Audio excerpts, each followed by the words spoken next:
은혜 받으실 말씀은 누가복음 6장 48절에서 49절입니다.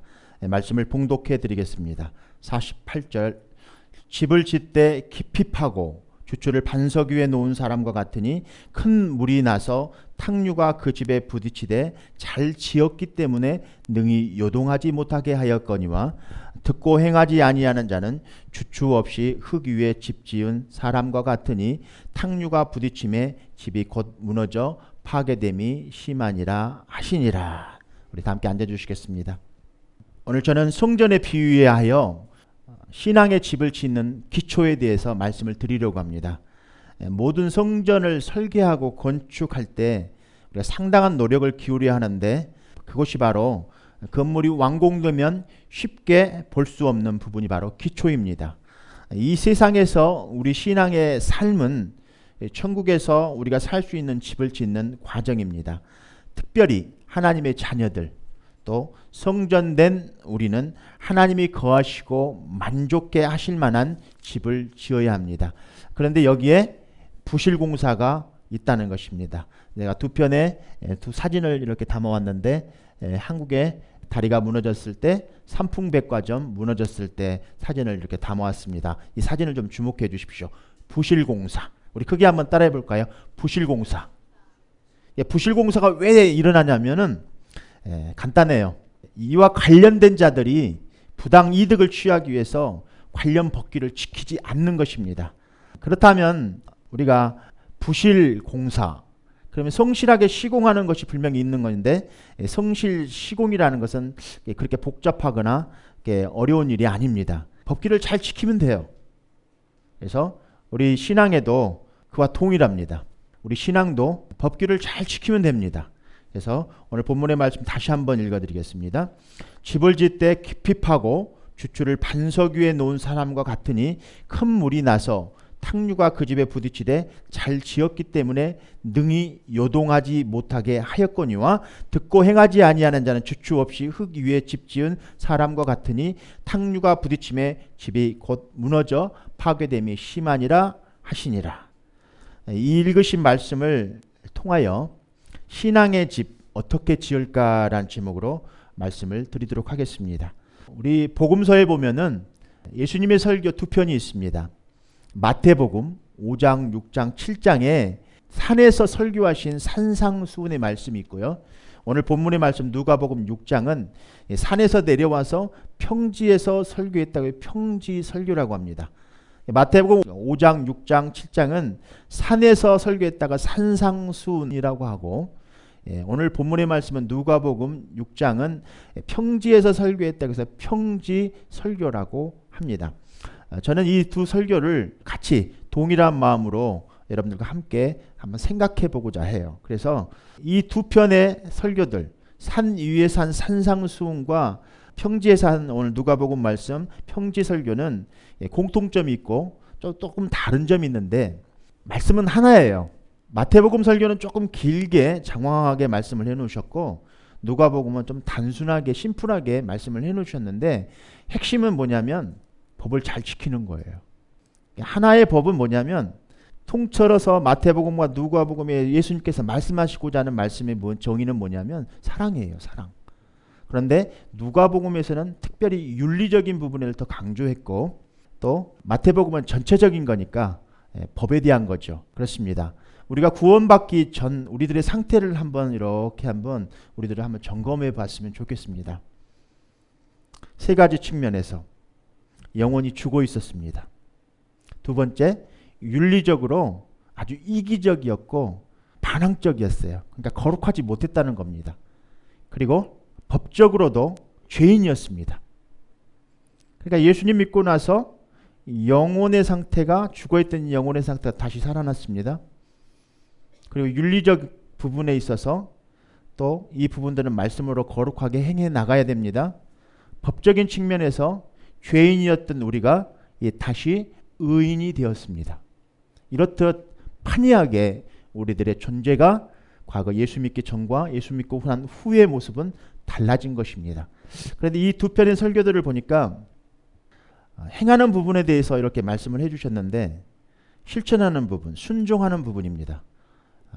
그래서 저는 오늘 말씀을 실천이라고 말씀을 하겠습니다. 실천, 순종, 행하는 것들. 그렇습니다. 믿지 않는 자가 하나님의 말씀을 행할 수 있을까요?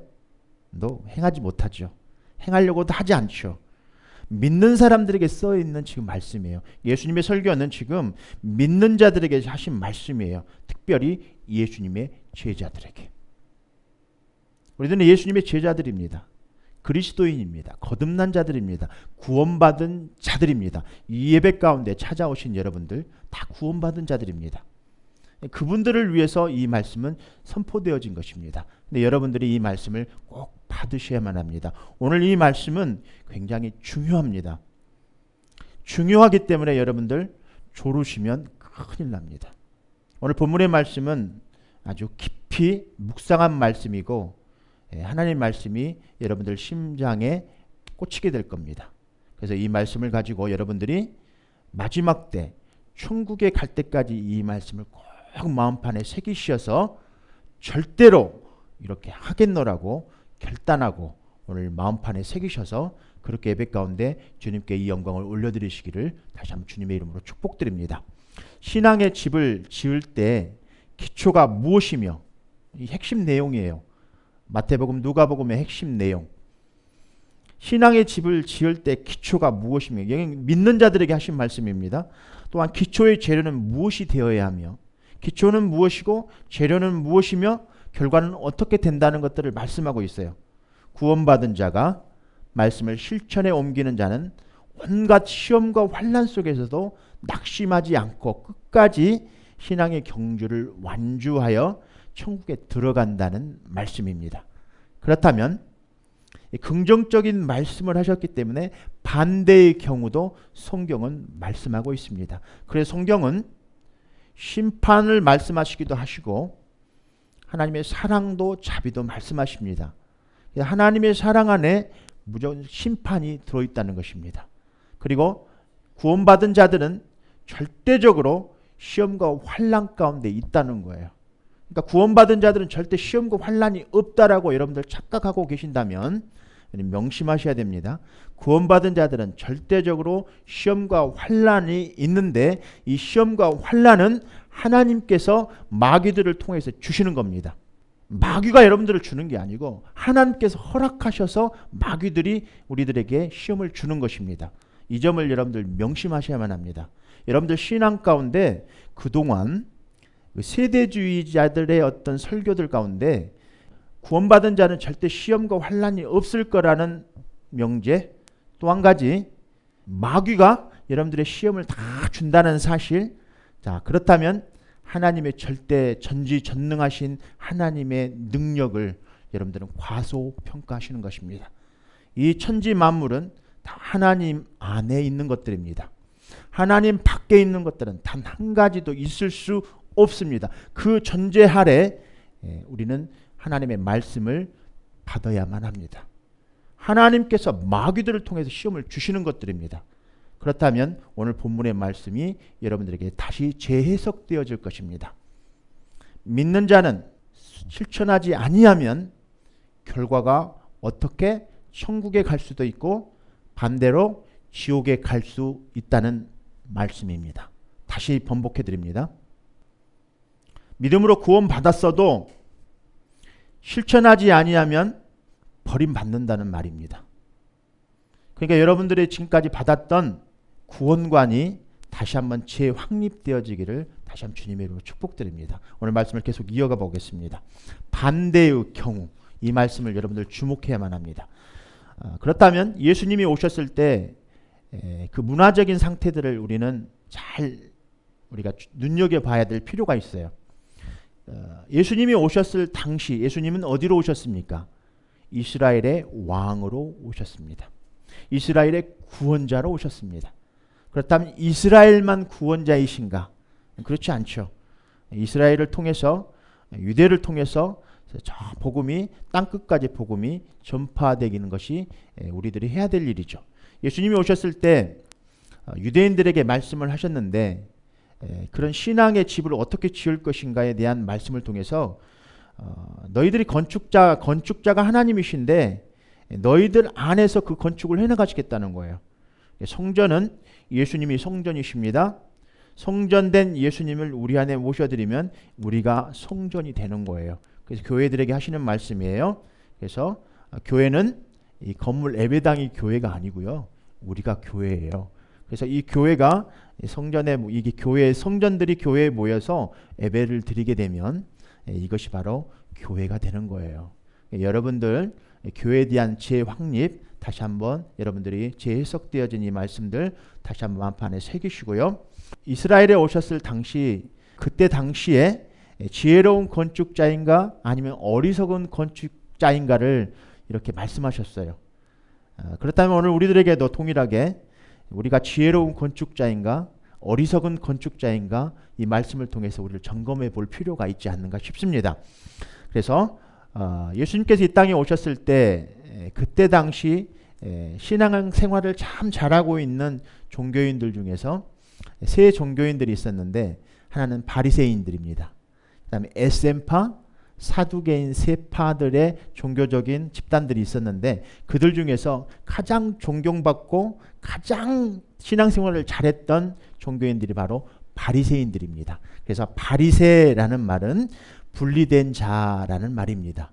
그래서 히브리어로 페루셴에서 나온 말인데 무엇에 대한 분리된 자들인가라는 것을 우리는 주목해만 해요. 무엇에 대한 분리된 자들인가? 이스라엘은 로마에 정복당했습니다. 로마인들은 그리스 헬라 문화를 가지고 들어왔어요. 그러니까 예수님께서 이 바리새인이라는 이 사람들은 그런 그리스 문화, 헬라 문화가 로마인들이 가지고 둔 것들을 융합되어 가지고 자기들이 고의적으로 믿고 있던 하나님, 야훼 하나님의 신앙과 섞이는 것을 거부했어요. 그래서 로마인들이 가지고 들어온 그 종교가 무엇입니까? 혼합 정책들. 왕을 신으로 한 번만 이름만 고백해주면 너희들이 믿고 있는 신앙 잘 믿을 수 있도록 해줬어요. 굉장히 자유롭게. 그런데도 불구하고 이 유대인들은 이 바리새인들은 철저하게 율법 토라를 지켜야겠다고 그것에서도 우리를 지켜내야 되겠다고 다짐한 자들입니다. 그래서 우리나라 조선시대에 보면 이러한 일을 했던 사람이 있었죠. 누구입니까? 조선시대 흥선대원군입니다. 이하흥, 흥선대원군. 외국 서강 열강들이 조선에 들어오는 것을 처음부터 아주 강력하게 강경하게 반대했던 사람입니다. 그런데 오늘 두 본문을 비교해 보면 이스라엘에 오셨던 그 이스라엘의 가운데 그 로마인들이 들어와 있는 상태에서 그걸 지켜나갔던 것이고요. 조선은 처음부터 들어오지 못하게 처음부터 강경하게 막았습니다. 이 바리새인들 철저하게 율법을 지켰던 자들입니다. 이게 어느 정도로 철저하게 율법을 지켰냐면 바리새파의 규범이라는 것을 철저하게 지켰는데 이들은 바리새 회원들이 아니면 절대 식사도 같이 하지 않았습니다. 바리새인이 되기 위해서는 3명의 증인이 필요했고 또 1년 정도 경건한 삶을 사는 것들을 증인들에게 보여줘야만 했습니다. 이렇듯 입교하는 문제도 굉장히 철저하게 이렇게 규범화되어 있었습니다. 교류화되어 있었습니다. 오늘날도 교회에 입교하기 위해서는 성경 공부를 해야 되고 1년 동안은 정식 교인으로 인준하지 않죠. 1년이 지난 다음에 다시 집사 또 안수집사 장로님 이렇게 다시 재임명을 하고 교회에 정식 교인으로 인준합니다. 이것이 바로 어디서 왔냐면 이 바리새인들의 교리에서 온 거예요. 그래서 둘째는 바리새파 회원들은 자기 제사장이 아니면 절대 11조를 내지 않았습니다.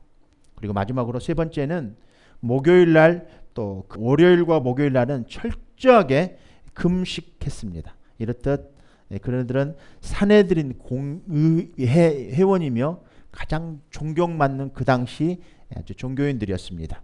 이 바리새인들은 거룩한 모습을 하고 있었어요. 사진 보여주시면 보이시죠? 다니엘이 바리새인이었고요. 이 바리새파 교인이었고요. 또 이 바리새파 교인들이 굉장히 많았죠. 그 이후에도 금식과 기도를 굉장히 중요시했습니다. 겉으로 보기에는 굉장히 하나님을 잘 섬기는 듯 했습니다. 근데 문제가 뭐냐면 이런 외식적인 행위들 외에도 나보다도 조금 신앙생활을 못한 사람들을 조금 죄인 취급했다는 것이 문제입니다. 오늘날 우리들에게도 그런 신앙의 오만함과 교만함이 있죠. 우리 은혜 받은 동기가 어디에서 있습니까? 은혜 받은 동기가 주님이 십자가를 통해서 우리를 대속해 주신 거죠. 그것을 선물로 받은 사람들입니다. 그런데 우리는 구원을 그렇게 선물로 은혜를 받아놓고 다른 사람들을 정죄하는 것들을 저 자신도 이렇게 가끔 경험합니다. 문득문득 참 내 자신도 하나님 앞에서 그렇게 은혜로 구원받았는데 다른 사람들을 정죄하는 것들을 보고 바리새인 같은 나도 바리새인이구나 하는 것을 저도 경험합니다. 본문은 그러한 바리새인들에 대한 하나님 예수님의 질책이에요. 그래서 여러분들 오늘 본문은 믿음이 있는 채 하는 거, 잘난 체 하는 거, 우쭐거리는 것들, 그리고 나서 주여 주여 이렇게 주님 사랑합니다. 우리 기도할 때 주님 사랑합니다. 주님 고백하죠. 그러면서 신앙생활을 말씀대로 살아가지 않는 우리들의 모습 속에 이런 사람들을 보고 모래 위에 집을 짓는 것이다 라고 말씀하시면서 어리석은 건축자들이라고 이렇게 말씀하시는 거예요. 그래서 모래 위에 집은 건축자, 모래 위에 집을 짓는 건축자. 저는 여러분들이 그런 어리석은 자들이 되지 않도록 저는 여러분들을 위해서 기도하죠. 저 역시도 마찬가지고. 그래서 여러분들 정말 지혜로운 건축자들 되시기를 다시 한번 주님의 이름으로 축복드립니다. 믿음이 있는 체하는 것들, 우쭐거리는 것들, 잘난 체하는 것들, 예수님은 어리석은 건축자라고 말씀하십니다. 그런데 어리석은 건축자들은 분명히 부실공사를 하고 있다는 거예요. 부실공사. 우리는 성실시공, 법을 잘 지켜야 돼요. 간단해요. 신앙생활 저는 간단하다고 생각합니다. 근데 이 간단한 것들을 왜 이렇게 복잡하게 설교하고 복잡하게 우리가 신앙생활을 하는지 잘 모르겠습니다. 예수님 믿고 구원받습니다. 절대적으로 이거는 혈통으로나 육정으로나 감정으로는 절대 구원받을 수 없습니다. 그러나 믿고 구원받은 이후의 삶은 철저하게 말씀을 지켜야만 합니다. 이것이 예수님의 말씀이십니다. 성경이 다 명시되어 있지 않습니까? 창세기부터 요한계시록에 이르기까지 우리들은 이 말씀을 우리 마음판에 새길 필요가 있습니다. 그래서 여러분들이 그런 어리석은 건축자들의 이름 앞에는 항상 명목상이라는 호가 있어요. 호. 자, 여러분들 여기 계신 분들 중에 혹시 호가 있는 분들이 있습니까? 호.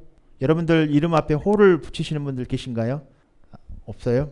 옛날 저희 어머니는 순창, 전라북도 순창에서 시집 오셨다 해서 순창댁이라고 했습니다.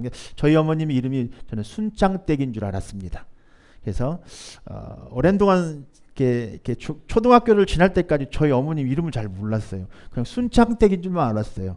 우리들의 주위 어머니들 서울에서 왔으면 서울댁, 또 부산에 왔으면 부산댁, 호가 있었지 않습니까? 이렇듯 명목상 주님의 이름을 부르는 사람들은 다 이렇게 명목상, 또 명목상 선지자 노릇하는 사람들, 명목상, 또 명목상 권능을 행하는 자들, 다 이렇게 주의 이름을 주여 주여 하는 사람들, 명목상. 실천하지 않는 사람들은 이름만 부르고 실천하지 않는 사람들은 명목상이라는 호가 붙습니다. 또 지도자들도 이렇게 설교만 하고 실천하지 않는 목사님들은 다 명목상 목사님들입니다.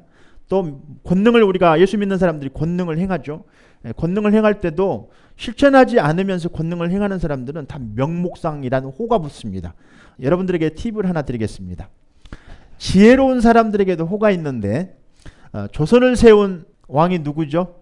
태조 이성계입니다. 태조 이성계의 호가 무엇인지 여러분들 아십니까? 호는 송헌 거사입니다. 그러면 오늘 본문의 말씀에서 쇄국 정책을 강경하게 펼쳤던 조선시대 흥선대원군 이하응의 호가 무엇인 줄 아십니까 여러분? 호는 석파, 해동거사입니다. 거사, 송원거사, 해동거사. 여러분들 한글을 만드신 세종대왕의 이름이 혹시 무엇인지 아세요? 예? 예. 아이고, 박수 한번 쳐드리겠습니다. 박수 한번 쳐드리시죠, 여러분들. 예. 이름은 이도입니다. 이도. 시호가 굉장히 길어요. 세종대왕의 호가 굉장히 깁니다. 아마 왕들 중에서 제일 호가 길지 않는가 싶습니다. 장은, 영문, 예무인, 성명, 성명효 대왕. 아이고, 이름도 굉장히 기네요. 장헌 영문 애무인 성명효 대왕. 세종대왕의 호가 이렇게 길어요. 그러면 여러분들 저를 주목해 주세요. 저를 주목해 주세요. 딱 보지 마시고. 여러분, 예수님의 호는 무엇일까요? 예수님의 호는 나사렛입니다. 나사렛. 웃자고 하는 일입니다. 죄송합니다. 나사렛 예수. 그렇습니다. 예수는 히브리어로 예슈아, 그리스어로 이에수스 크리스토스, 라틴어로는 예수스 크리스토입니다. 그래서 예수 그리스도라고 우리가 예수님의 이름을 부르고 있죠. 감리교의 창시자 존 웨슬러는 명목상 그리스도인들과 참 그리스도인을 구분했습니다. 그래서 교인이라는 타이틀을 가지고 있지만 명목상 그리스도인이 있고요, 참 그리스도인이 있다는 것입니다. 그래서 우리말로 번역하면 거의 그리스도인입니다. 그러니까 90% 정도까지 완전하지 않지만 90% 정도까지 교인을 말합니다. 거의 교인이지만 주님이 원하는 진짜 교인은 아니라는 뜻입니다. 오늘날에도 하나님의 말씀을 실천하지 않으면서 단지 입술로만 주여 주여 하는 자들은 형식적인 고백입니다. 하나님의 뜻을 실천하지 않으면서 겉으로만 훌륭한 그리스도인, 선지자, 능력을 행하는 자들 다 명목상 그리스도인이라고 합니다. 여러분들 실천이 없는 고백들은 다 명목상 그리스도인, 선지자, 목사님들, 또 성도들, 권능을 행하는 자들 다 가짜라는 것입니다. 그렇다면 오늘 우리가 명목상 그리스도인인지 참 그리스도인지 여러분들을 한번 이 말씀을 통해서 발견하셨으면 좋겠습니다. 우리가 명심해야 될 것은 예수님의 설교의 핵심의 총체적인 핵심은 무엇이냐면 나더러 주여 주여 하는 자마다 다 천국에 들어갈 것이 아니요, 다만 하늘에 계신 내 아버지의 뜻대로 행하는 자라야 들어가느니라고 이렇게 주님 말씀하셨어요. 명목상 그리스도인들에게 행하지 않는 자들, 행하지 않고 신앙의 집을 지은 자들을 가리켜 어리석은 건축자라고 합니다. 그래서 우리가 신앙의 집을 지을 때 우리는 구원받고 난 후에 그냥 천국 가는 게 아니고요, 주님 오실 때까지 주님의 말씀을 순종하지 아니하고 멋대로 산다면 그는 분명히 천국에 들어가지 못하고 버림받게 된다는 사실을 오늘 본문을 통해서 계속 조명해 보고자 합니다. 그렇다면 어떻게 지은 집이 참 신앙의 집일까? 그래서 누가복음 6장 48절 다시 한번 본문 말씀 보겠습니다. 성경을 여러분들 찾아주십시오. 집을 짓되 누가복음 6장 48절을 여러분들 다시 한번 성경 여러분들 찾아보시겠습니다. 누가복음을 여러분들 성경을 찾아보십시오. 누가복음 꼭 옆에다 성경을 찾으셔야만 합니다. 여러분들이 성경 찾는 훈련을 하셔야 돼요. 이렇게 자꾸 떠넣어주는 식의 성경만 발사먹지 마시고 여러분들 성경을 찾으셔야 됩니다. 누가복음 6장을 한번 다시 찾아가 봅니다. 누가복음 6장입니다. 지금부터는 성경을 계속 찾아가 보겠습니다. 제가 보고 있는 성경은 여러분들의 성경과는 조금 다른 해석의 성경입니다. 그래서 여러분들 누가복음 6장 48절입니다. 집을 짓되 깊이 파고 주추를 반석 위에 놓은 사람과 같으니 큰 물이 나서 탕류가 그 집에 부딪히되 잘 지었기 때문에 능히 요동하지 못하게 하였거니와. 여러분들 신앙의 집을 지을 때는요 깊이 파야 된대요. 집을 지을 때는 깊이 파야 된대요.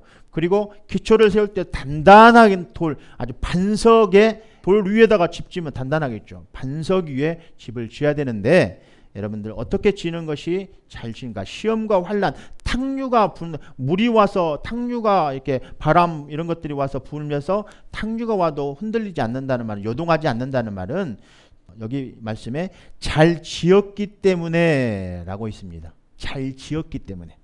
거기다 이렇게 언더라인을 해주십시오. 잘 지었기 때문에.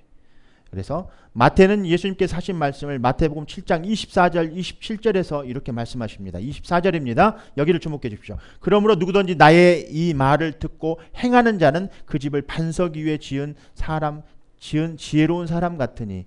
그러니까 지금 예수님께서 말씀하시는 말씀을 누가가 뭐라고 말했냐면은 너희들은 신앙은 반석 위에 지어져 있지 않기 때문에 어리석다고 하는 거예요. 누가가 말씀하고 있는 거예요. 마태가 말씀하고 있는 말은. 마태는 지금 예수님의 말씀을 너희들의 신앙을 반석 위에 지어져 있지 않기 때문에 어리석은 자라는 거예요. 그러면 누가는 이 반석에 대한 말씀을, 하나님 말씀을 듣고 행하지 않는 자는 반석 위에 지은 집과 같은 사람이다라고 말하고 있어요. 여러분들이 그런 어리석은 자들이 되는 것은 행하지 않는 자들은 다 어리석은 거예요.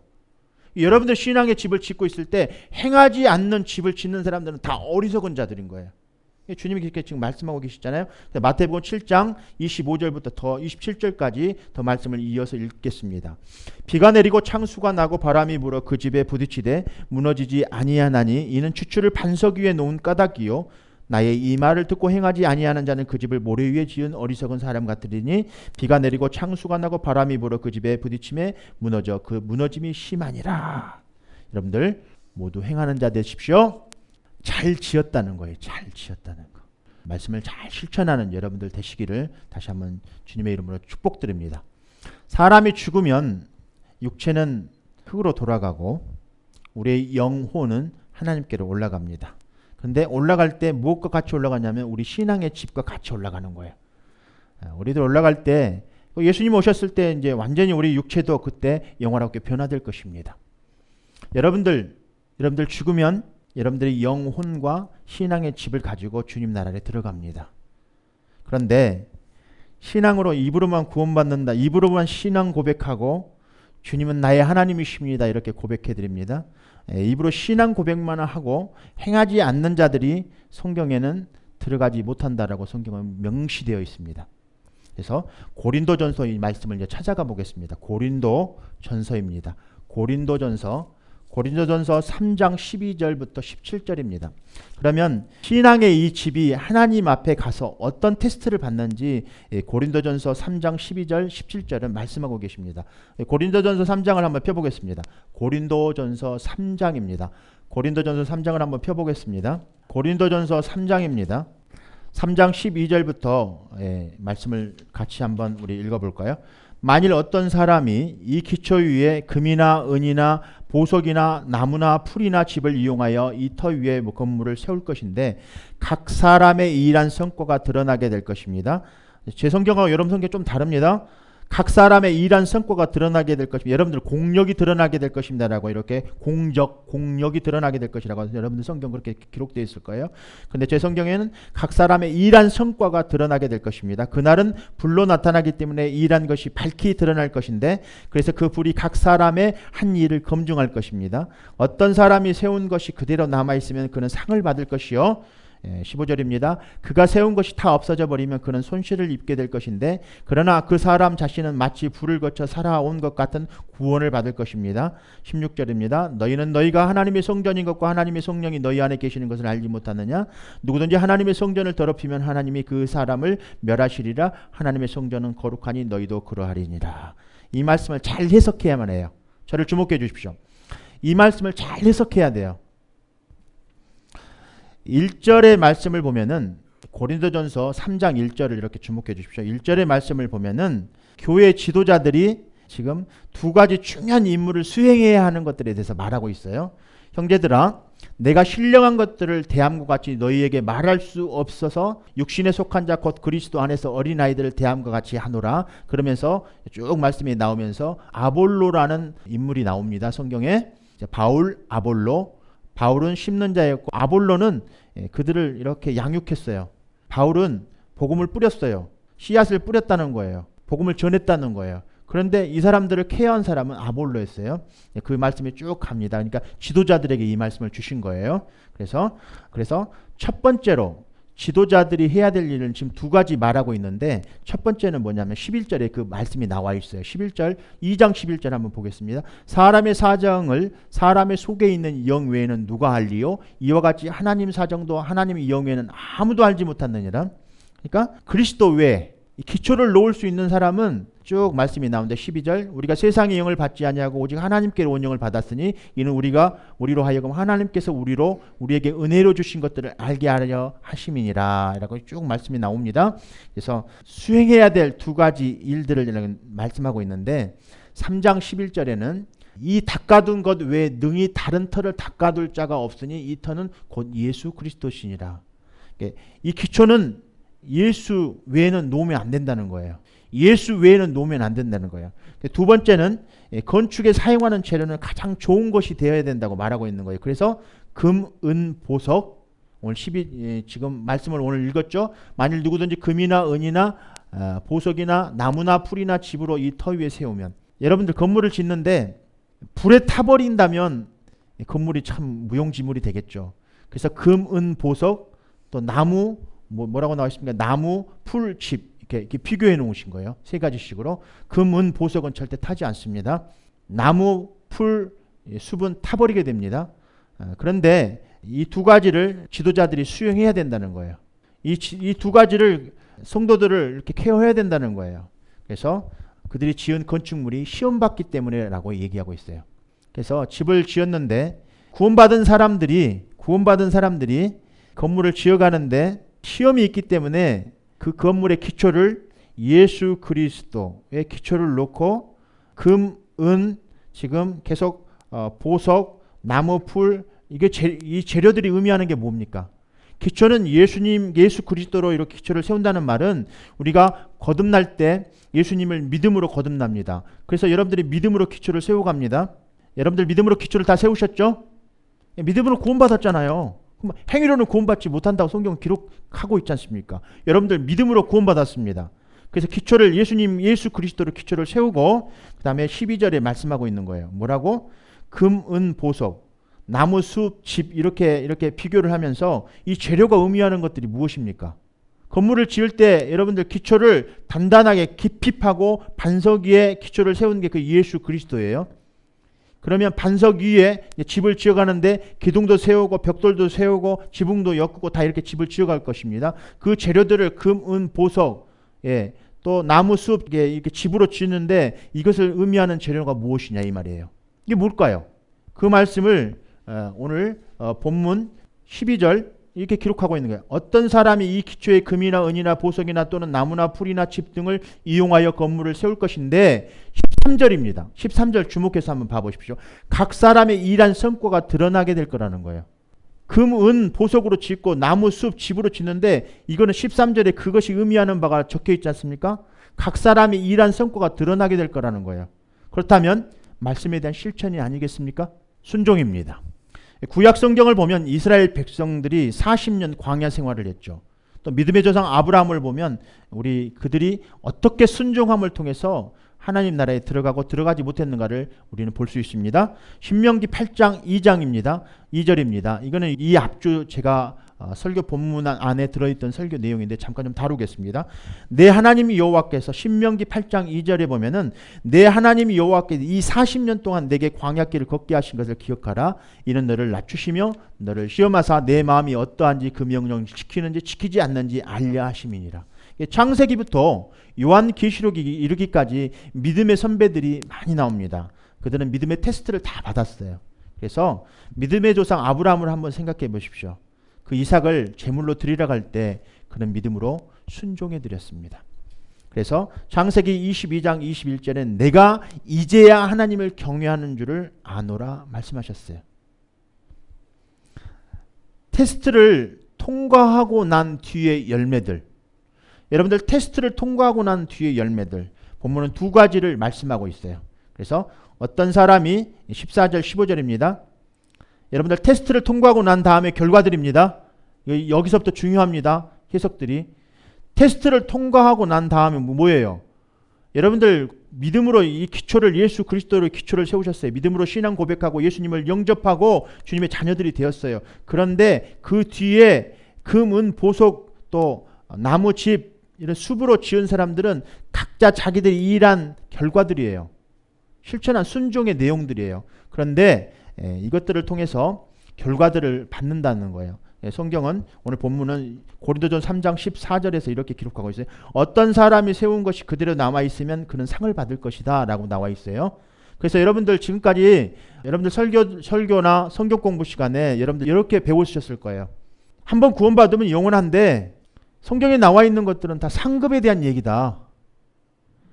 상을 더 받고 덜 받고의 문제다. 달란트의 비율을 봐라. 상급을 더 받고 덜 받는 것의 문제다. 그런데 오늘 본문은 고린도전서 3장 14절 15절을 보십시오. 어떤 사람이 세운 것이 그대로 남아있으면 그는 상을 받을 거라는 거예요. 여기까지 성경을 딱 하나를 띄어서 보면은 상 받는 것이 맞아요. 예수님을 기초로 삼고 믿음으로 고백해서 구원받고 난 이후에 그 문, 보석, 집, 나무, 숲 이런 것들로 재료들을 가지고 순종한 것을 가지고 결과들을 보면은 공력이 타지 않으면 그대로 세운 것이 그대로 남아있어 이 집이 그대로 남아있으면 상을 받는다는 거예요. 성경에는 어떻게 나왔는가 보겠습니다. 15절입니다. 그가 세운 것이 다 없어져 버리면 그는 손실을 입게 된다는 거예요. 그러나 그 사람 자신은 마치 불을 거쳐 사람 같은 구원을 받을 것이라고 나와 있어요. 그러니까 지금 예수 믿고 우리가 순종하지 아니하면 순종해도 되고 안 해도 되고의 문제가 아니라는 거예요. 순종하면 상급을 받는 게 아니고요. 이 상급은 구원을 지금 말하고 있는 거예요. 여러분 저를 주목해 주십시오. 성경에 명시되어 있잖아요. 상 받는 게 아니잖아요. 그 상이 구원이라고 말하고 있지 않습니까? 예수 믿고 신앙 고백하고 순종하면 뭐 그냥 뭐 대속게 상급 조금 받는 거야. 지금까지 여러분들 지금 교회들이 지금 설교하고 내고 있는 내용이 그거예요. 많은 목사님들이 지금 그거 설교하고 있는 거예요. 한번 구원 받으면 행동에 아무렇게나 행동을 해도 괜찮다는 거예요. 순종해도 되고 안 해도 되고 순종을 더 많이 하면 상급을 더 많이 받고 순종 적게 하면 적게 받는다고 지금 얘기하고 있잖아요. 근데 성경은 지금 그렇게 얘기하고 있지 않잖아요. 상을 받을 것이라는 거예요. 그대로 그 집이 남아있으면. 그러나 집이 이제 손실이 되었어요. 15절에 타 없어져 버리면 그런 손실을 입게 되는데 그러나 그 사람 자신은 마치 불을 거쳐 살아온 것 같은 구원을 받을 것이라고 말하고 있잖아요. 구원에 대한 얘기를 하고 있잖아요. 자세히 읽어보면 14절의 상은 구원입니다. 구원이에요, 구원. 지금 기독교에서 하고 있는, 말씀하고 있는 많은 설교들 다 수정돼야 되는 거예요. 어리석은 건축자들이에요. 명목상 선지자들이에요.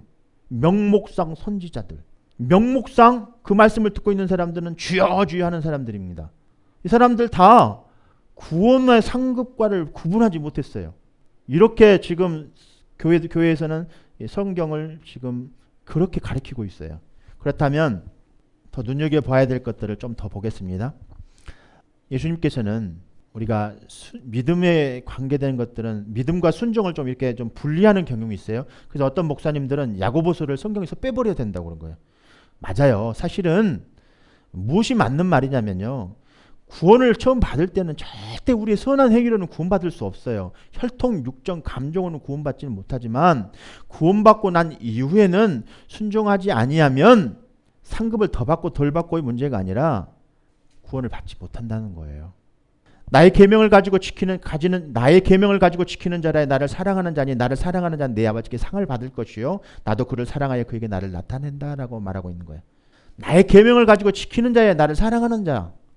나를 사랑하는 자는 내 아버지께도 사랑을 받을 것이고 나도 그를 사랑하여 그에게 나를 나타낸다고 말하고 있지 않습니까?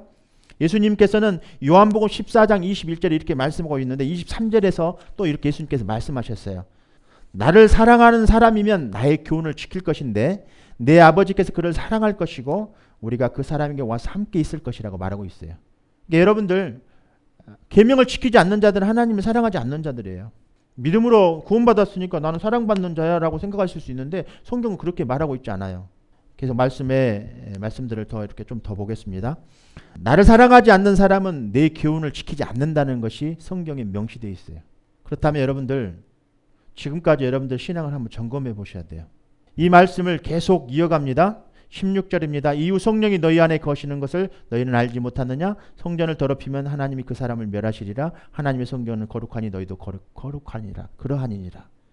이 거룩의 의미를 잘못 이해하신 것 같아요. 여러분들 성전은 하나님이 거하실 수 있는 곳이에요. 여기 성전은. 이 성전은 거룩해야 되는 거예요. 그냥 입술로 신앙 고백했다고 믿음으로 구원받으니까 선물로 준 거니까 은혜로 준 거니까 그냥 뭐 자동 우리 천국 가는 거 아니에요. 성경은 이 거룩을 지켜야 된다고 말하고 있으면서 히브리서 12장 14절을 한 가지 더 보겠습니다. 거룩함을 쫓으라 이것이 없으나 아무도 주를 보지 못함이니라. 고린도전서 이제 3장 1절로 넘어가 보겠습니다. 3장 1절 펴져 있으시죠? 이게 중요합니다.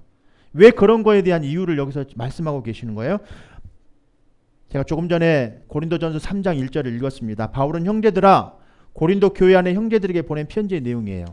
자, 1절 읽어보겠습니다. 형제들아 내가 신령한 자들을 대함과 같이 너희에게 말할 수 없어서 육신에 속한 자 곧 그리스도 안에서 어린아이들을 대함과 같이 하노라. 예. 어린아이들은 신앙 안의 초보자들이에요. 저를 주목해 주십시오. 고린도서 3장 1절은 육신에 속한 자와 어린아이들을 이렇게 좀 비교하면서 거듭난 사람들은 나이하고 상관없이요 다 육신에 속한 자라고 말하고 있어요. 근데 육신에 속한 자는 거듭난 자들입니까? 본문은 얘기하고 있죠. 2장을 한번 보겠습니다. 2장 12절을 보겠습니다.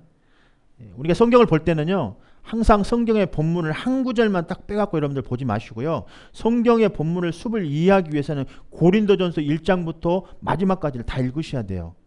그리고 가장 쉽게 본문을 해석하기 위해서는 그 본문의 한 절을 가지고 3장이면 3장 1절은 뭐라고 말하고 있는가를 봐야 돼요. 그리고 3장의 마지막은 뭐라고 말하고 있는가를 봐야 돼요. 그럼 본문의 내용이 무엇인지 대충 의미가 갑니다. 자, 오늘 본문 지금 고린도전서 12절부터 제가 16절까지 말씀을 읽었어요. 17절까지. 근데 이 말씀의 주된 내용이 뭐예요? 성전을 지을 때 기초는 예수님이어야 되고 그 기초의 재료들은 금은 보석인데 이건 실천하는 것들을 말하고 있어요. 그렇다면 기초의 이것은 누구에게 하는 말이에요? 그리스도인들에게 한 말이잖아요. 그리스도인들에게 한 말이에요. 근데 이 기초를 세우는데 지금 이제 3장 1절을 보니까 어린 아이에게 지금 말하고 있는 거예요. 어린 아이가 처음부터 기초를 세울 때 이렇게 세워가야 되는데 그는 아직은 어떤 상태다는 것을 말하고 있어요. 육신에 속한 자, 곧 그리스도 안에서 어린 아이들을 대함과 같이 하느라. 그러니까 지금 아직 실천하지 못한, 행동할 수 없고 순종할 수 없는 나이예요. 우리 조이 한번 보세요. 아직 어리잖아요. 애기잖아요. 아직 하나님 말씀을 잘 모르잖아요. 그러니까 실천할 수 있는 그게 없어요. 그러니까 어린 아이에 초보에 있는 거예요. 이런 아이들은 믿음으로 주님을 구원받았지만 이런 육신에 속한 자 그들과 동일하다는 거예요. 본문은 그렇게 말하고 있어요. 그러니까 거듭난 자들이 처음 거듭났다고 그들이 구원받았으니까 거듭난 자니까 천국 가니까 안심시켜서는 안 된다는 거예요. 그들은 아직은 세상에 있는 사람과 동일하다는 거예요. 자, 2장 12절 읽겠습니다. 우리가 세상의 영을 받지 아니하고 오직 하나님께 온 영을 받았으니 이는 우리로 하여금 하나님께서 우리에게 은혜로 주신 것들을 알게 하심이라. 계속 말씀을 읽어가겠습니다. 우리가 이것을 말하거니와 사람의 지혜에 가르친 말로 아니하고 오직 성령에 가르친 것으로 하니 신령한 일은 신령한 것으로 분별하라. 육에 속한 사람은 하나님의 성령의 일을 받지 아니하나니. 육에 속한 사람들은 성령에 속한 사람들이 아니라고 말하고 있어요. 그런데 지금 3장 1절은 어린 아이들은 지금 육에 속한 사람과 동일하다고 말하고 있지 않습니까? 아직 초보에 있는 그리스도인들, 그리스도 안에는 어린 아이들이라고 말하면서 세상에 속한 자와 동일시 여깁니다. 구원받은 자들이 분명해요. 그러나 아직 세상에 있는 사람들과 동일하다고 말하고 있어요. 그러니까 여러분들이 잘 분별하셔야 돼요. 교회 안에 있다고 다 성숙하고 그러는 게 아니고요. 다 구원받았다고 생각하고서 막 교회 안에서 돈도 빌려주고 교회 안에서 이상한 짓 하고 그러시면 안 된다는 거예요. 대부분의 상처 입고 오신 분들을 이렇게 보시면은 목사님을 대단하게 여기시는 거예요. 목사님을 대단하게 여기는 거예요. 그렇지 않습니다. 또 교회 안에 있는 성도들을 대단하게 여기시는 거예요. 그러지 마시라는 거예요. 그래서 여러분들 분별할 때 그 속에 그리스도가 분명히 기초를 자리 잡고 있는가? 그다음 그는 초보자인데 말씀의 실천을 잘하고 있는가 못하고 있는가에 따라서 그는 초보자이기도 하고 아니기도 할 수 있다는 거예요. 만약 초보자라면 30년 신앙생활했을 때 아직 초보자라면 그는 아직 세상에 있는 사람과 동일한 수준으로 봐야 되는 거예요. 그게 지혜 있는 건축자들입니다. 고린도전서 3장 2절부터 읽겠습니다. 내가 너희를 젖으로 먹이고 밥으로 아니하노니 이는 너희가 감당치 못하였거니와 지금도 못하리라. 너희가 아직도 육신에 속한 자로다. 너희 가운데 시기와 분쟁이 있으니 어찌 육신에 속하여 사람을 따라 행함이 아니리요. 중요합니다. 여러분들 자, 주목해요. 이건 진짜 중요한 성경이에요. 지금까지 여러분들 알고 있었던 것들 뒤집는 거예요. 지금 굉장히 중요합니다. 이 설교들 많은 사람들이 듣게 될 거예요. 유튜브로도 나가고 CD로도 나가니까. 근데 이 설교 듣고 여러분들 마음판에 거부감이 오시는 분들 혹시 여기 계신가요? 그 다음 성경을 주목하셔야만 합니다. 그리고 이 말씀을 듣고 있는 분들은 모두 다 성경을 주목해서 볼 필요가 있어요. 성경에 명시되어 있는 말씀이에요. 목사님들의 설교 내용에 이게 귀를 기울이시면 안 돼요. 성경에 귀 기울이셔야 돼요. 성경에 성령께서 뭐라 말씀하시는데 귀 기울이셔야 돼요. 명목상 선지자들, 명목상 그리스도인들, 명목상 권능을 행하는 자들이 참 많이 있습니다. 그래서 여러분들, 제가 예수 그리스도의 기초가 단단한가를 여러분들 보시려면 제 신앙생활을 어떻게 하고 있는가를 여러분들 보셔야만 해요. 애틀란타에는 목사님들이 많이 있습니다. 한국에도 마찬가지고 전 세계적으로 목사님들이 참 많이 있습니다. 미국에서는 참 특이한 점이 있더라고요. 주에서 주를 벗어나면 잘 모른다고 생각하는 경향이 있어요. 제가 아는 목사님은 저 플로리다에서 여기로 오셨습니다. 송도가 바람이 났어요. 그 부인 데리고 여기로 왔어요. 교회를 하고 있습니다. 회개를 했는지 안 했는지는 잘 모르겠어요. 제가 볼 때는 명목상 그리스도인이에요. 그걸 보셔야 된다는 거예요. 사람은 누구나 실수할 수 있습니다. 초보였을 때는. 아직 초보는 순종할 수 있는 그게 부족하니까. 아직은 엄마의 젖을 먹어야 될 때니까. 단단한 것을 먹을 수 없으니까. 그러나 성경에서는 초보자에 대한 말씀이 있고 또 단단한 자에 대한 말씀이 있어요. 오늘 그것을 좀 파헤쳐보고자 해요. 초보자였을 때는 우리들이 다 세상 밖에 있는 사람들과 동일하다는 거예요. 구원받았어도. 실천하지 못하니까. 순종하지 못하니까. 말씀을 소화해내지 못하니까. 그래서 여러분들 이 말씀을 잘 주목해 주십시오. 3절 젖으로 먹이고 밥으로 아니하였도다. 이는 너희가 감당치 못하였노니 이는 너희가 감당치 못하였거니와 지금도 못하리라. 너희가 아직도 육신에 속한 자로다. 너희 가운데 시기와 분쟁이 있으니 어찌 육신에 속하여 사람을 따라 행함이 아니리요. 믿음으로 구원받았지만 신앙으로 고백했다고 해서 주는 그리스도이시여 살아계신 나의 아버지라고 고백했다 해서 말씀에 순종하지 않으면 육신에 속한 자 비그리스도인과 동일하다는 거예요. 성경은 명백히 명시되어 있습니다. 여러분들이 받으셔야 되는 거예요. 이 말씀은 초보자들에게 하시는 말씀이고요. 그러면 이제 히브리서를 한번 가보겠습니다. 히브리서를 한번 펴보겠습니다. 지금 고린도전서 3장에 있는 말씀은 초보자들에게 하신 말씀이에요. 그렇다면은 히브리서 말씀은 이제 초보자가 아닌 이제 좀 단단한 이게 성장한 사람들을 말하고 있는 거예요. 그러면 히브리서 4장 1절을 보겠습니다. 그러므로 우리는 두려워할지니 그의 안식에 들어갈 약속이 남아 있을지라도 너희 중에 혹 미치지 못할 자가 있을까 함이니라. 여러분들 마음판에 새기셔야 됩니다. 여러분들이 받으셔야 되는 거예요. 혹시 그럴 수 있는 사람들이 있다는 거예요. 네, 이 지금 히브리서는 믿음장이죠. 믿는 자들에게 써진 거예요. 고린도전서도 믿는 자들에게 써졌는데 그들은 초보자예요. 그런데 히브리서는 단단한 음식을 먹을 수 있는 자들이에요. 자, 말씀을 계속 이어가 보겠습니다. 4장 2절 읽겠습니다. 4장 2절부터 3절까지 한번 읽겠습니다. 저희와 같이 우리 복음 전함을 받는 자이나 그러나 그들은 그 들은 바 말씀이 저희에게 유익되지 못한 것은 듣는 자가 믿음을 화합지 아니함이니라. 들어도 믿음과 화합지 아니하는 것은 예수님의 말씀을 실천하지 않는 사람을 말하고 있는 거예요. 여기는 지금 처음 예수님을 영접했냐 안 했냐 이걸 말하고 있는 게 아니고요. 화합지 않았다는 것은 예수님의 말씀대로 순종하지 않았다는 얘기를 하고 있는 거예요. 믿는 자들에게 지금 성경이 쓰여졌기 때문에 3절입니다. 이미 믿는 우리들이라고 말하고 있어요. 고린도전서는 아직 인제사 믿는 자들이고요. 아직 실천하지 못한 초보 어린 아이들에게 하는 말이고요. 지금 히브리서 4장 3절은 이미 믿는 우리들이에요. 여기 계신 분들은 몇 명 빼놓고는 다 초보자들 외에는 다 믿는 자들입니다. 4장 6절로 한번 가보겠습니다. 4장 6절입니다. 그러면 거기 들어갈 자들이 남아있거니와 복음 전함을 먼저 받는 자들은 순종치 아니함을 인하여 들어가지 못하리라. 여러분들 이제 초보자들은 순종에 대한 것을 뭔지 보니까 아직 그 젖만 먹어야 되는 단계예요. 단단한 건 먹지 못합니다. 그런데 지금 히브리서는 이미 믿는 자들에게 쓰여진 거예요. 그들은 거기 들어갈 자들이 남아있거니와 복음 전함을 먼저 받은 자들은 순종치 아니함을 인하여 들어가지 못한다고 나와 있습니다.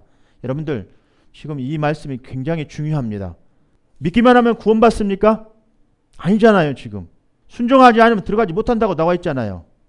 믿는 자들에게.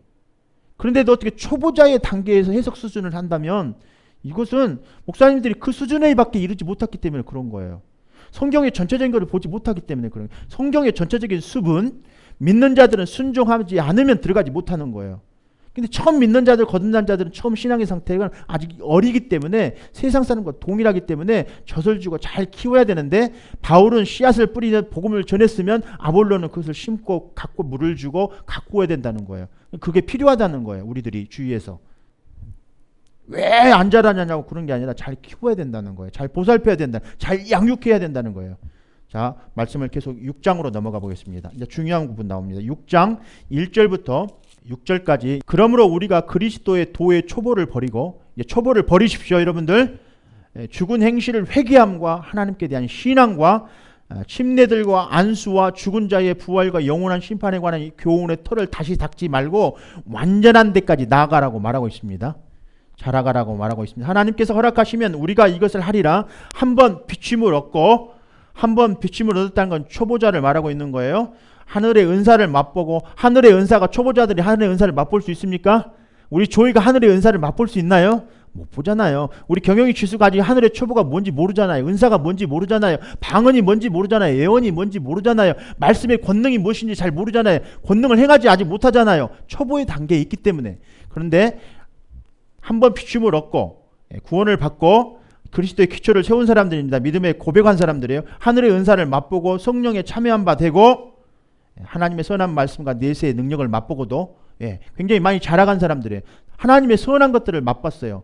하나님의 선한 것들을 맛봤어요. 말씀이 내세의 것들, 능력을 맛봤어요. 이런 것들 맛보고도 타락한 자들은 다시 새롭게 하여 회개할 수 없다니. 회개가 안 된다는 거예요. 특별히 지도자들, 특별히 교회 안에 집사님들, 안수 집사님들, 장로님들, 권사님들, 또 성경을 가르치시는 분들, 또 리더자들, 이 말씀을 주목해야 될 필요가 있지 않나 싶습니다. 거룩함을 쫓지 아니하면 아무도 주를 보지 못합니다. 성전을 더럽히면 주님께서 멸하시겠다고 말씀하십니다. 계속 말씀을 이어가 보겠습니다. 고린도전서 9장으로 넘어가 보겠습니다. 고린도전서 중간 정도로 한번 넘어가 볼게요. 고린도전서 9장 23절을 보겠습니다. 그러면 하늘에 있는 것들의 모형은 이런 것들로서 정결케 할 필요가 있으나 하늘에 있는 그것들은 이런 것들보다 더 좋은 재료로 제물로 할지니라. 쭉 넘어가 봅니다. 고린도전서 9장 23절. 내가 복음을 위하여 모든 것을 행함은 복음에 참여하고자 함이니라. 여기서 복음에 참여한다는 것은 말씀에 순종한다는 것입니다. 그러고도 27절입니다. 내가 내 몸을 쳐 복종하게 함은 내가 남에게 전파한 후에 자기가 도리어 버림이 될까 두려움이로다. 이거 누구에게 하는 말이에요? 지금 이스라엘에서는요, 노마에 압제하여 있었을 때는 사람들이 골로세움에서 어떤 뭐에 경주를 했어요. 예수 믿는 사람들 골로세움에서 뭐에 당했습니까? 사자 밥이 되고 그 전투하는 경기들 속에서 그들의 놀이객감이 되었지 않습니까? 그래서 경주의 비유를 해가지고 바울이 그렇게 쓴 거예요. 경주에 비유해서. 그래서 상급을 받기 위해서, 많은 목사님들의 설교는 상급을 구원받은 자들이 순종을 하냐 안 하냐는 상급을 받기 위해서 경주하는 것이다. 이렇게 지금 비유를 했는데 성경은 뭐라고 나와 있습니까? 내가 먼저 복음을 전파한 자가 누구입니까? 먼저 된 자들 아닙니까? 먼저 믿는 자들 아닙니까? 이미 믿었던 자들 아닙니까? 이들이 복음을 전파하고 난 뒤에 자기가 버림을 받을까 두려워함이니라. 성경은 그렇게 기록되어 있는 거예요. 지금 고린도전서 말씀은 그 말씀을 지금 쭉 하고 있는 거예요. 그런데도 불구하고 구원받은 성도들이 순종하지 않으면 상급의 부분, 뭐 순종하지 않아도 순종해도 구원은 받아놨으니까 이 상급의 문제라고 해석하는 것은 정말 이거는 목사님들 하나님 나라에 들어갔을 때 큰 하나님의 심판이 있을 거예요. 사람들을 너무 안일하게 만들어 놓은 거예요. 은혜의 설교만 계속해가지고 은혜라는 거예요. 은혜니까, 선물이니까 한번 구원 받으면 영원하다고 가르치는 설교는 성경에서 그렇게 가르치고 있지 않아요. 여러분들 주의하시면 합니다. 그것은 초보자가 되기 전 혈통으로나 육정으로나 감정으로 구원받지 못한 거니까, 선한 행실로는 구원받지 못한 것이지, 그거를 바울이 말하고 있는 거예요. 로마서에서. 계속 바울 서신서에서는 그걸 말하고 있는 거예요. 아직 구원받지 못한 자들은 그렇게는 선한 행동으로는 구원받지 못하지만 구원받고 난 다음에는 아직 거듭난 어린 아이와 같아서 아직 그 세상에 있는 사람들과 비슷하다, 동일하다. 그런데 이들은 우유를 먹어, 엄마 젖을 먹고 단단한 음식을 아직 먹지 못한다는 거예요. 그러나 히브리서에서는 뭐라고 기록하고 있습니까? 이미 복음을 전한 자들, 또 이미 믿는 자들은 복음에 참여하고 복음에 순종하지 않으면 버림을 받을 수 있다라고 말하고 있는 거예요. 그렇다면 오늘 누가복음 6장 말씀과 마태복음 5장, 6장, 7장 이 복음서 산상수훈, 평지 설교, 예수님의 설교 두 편은 무엇을 말씀하고 있는 거예요? 예수 믿는 사람들이 축복받는 것이 뭐냐는 거예요. 복을 주시겠다는 거예요. 이 말씀을 지키면. 팔복. 팔복 하니까 이 복이 뭐예요? 이 땅에서 복 받는 것이 뭐냐는 거예요. 이 복이 뭐예요? 구원 아니겠습니까? 구원. 이 복을 받는다는 거예요. 근데 사람들은 이 복을 그냥 딱 분리해가지고 이 땅에서 복 받으면 안 됩니다. 그런 것은 뭐 우리나라의 그 복이 잘못 들어온 겁니다. 이렇게 설교하고 복음을 막 변질시켜 놓은 거예요. 성도들이 그 생각을 잘 못하도록 한쪽으로 이렇게 흘러가게 만든 거예요. 여러분들 구원받은 성도들이 순종하지 않으면 상급의 문제가 아니고 구원의 문제인 거예요. 성경은 해석이 바뀌어야 돼요. 여러분들 절대로 여러분들 구원을 여러분들 잘 점검하시고요. 그냥 여러분들 이미 말씀을 들은 여러분들, 이미 구원받은 여러분들 이제 어떻게 살아가야 될까 고민되시지 않습니까? 이제 신앙의 집을 어떻게 지어야 될까? 여러분들 다시 한번 마음판에 새기시고요.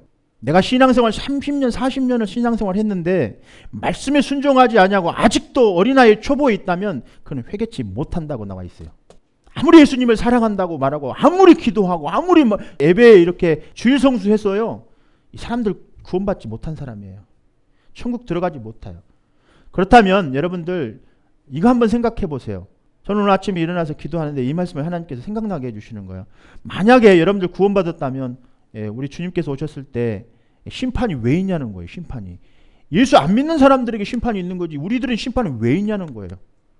구원받아 하나님 나라 갔는데 왜 심판을 받아요? 하나님 심판 때문에 왜 써야 되는 건데 우리가.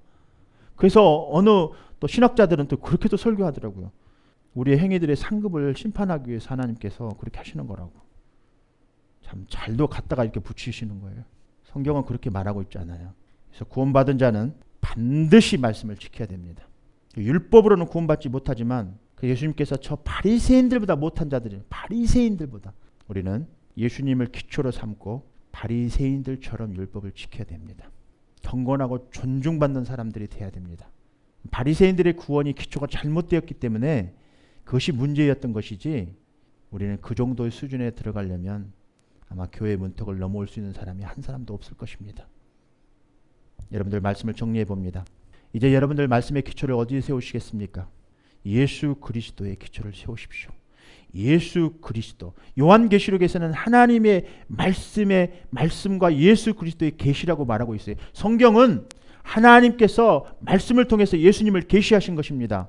이것이 창세기부터 요한계시록에 말씀하고 있는 내용이에요. 그럼 말씀이신 하나님께서 예수 그리스도를 계시하신 이 말씀이 예수님인 거예요. 그러면 우리는 금, 은, 보석, 불에 타지 않는 말씀을 실천하는 자들, 이런 자들이 하나님 앞에 결국 서게 될 거예요.